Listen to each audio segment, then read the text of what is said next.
One, two, three, start. Mr. Chairman, sir, may I be allowed to say a few words? It is a brief statement on reasons for and objects of the amendment to the Coffee Act 1942.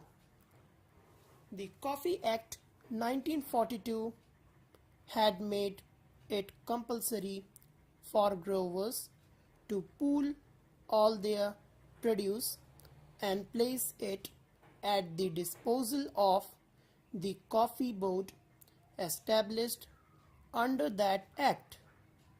In turn, the coffee board would dispose it of and pay the proceeds to the growers, but there has been a persistent demand since the beginning of this decade by the growers that this compulsory pooling system should be done away with, and finding the demand reasonable, the government decided for the first time in the coffee season of 1992 that an internal sale quota of 30% of the total produce be permitted to be retained by the growers, which they were allowed to sell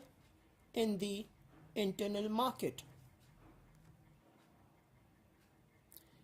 In January 1994, the Coffee Act was amended to provide for a free sale quota by which the growers were asked to pool 50% of their produce with the coffee board, and the remaining 50% they were allowed to sell either in the internal market or export to other countries. This quota was further reduced and the government allowed 100% free sale quota to all the farmers who possessed less than 10 hectares of land. For the farmers who possessed more than 10 hectares of land, the quota was further reduced to 30%. In September 1996, this quota system was totally abolished.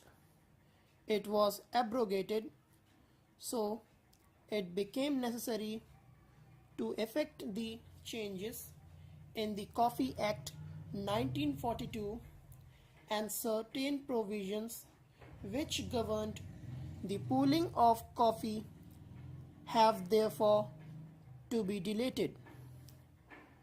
The government also decided to avail this opportunity for rationalization of other provisions like penalties for violation of certain provisions of the Coffee Act, and also enhancement of selling of duty of customs on coffee, etc. The money thus raised will inter alia be utilized for undertaking further research, development and extension activities, for giving a boost to coffee production and export.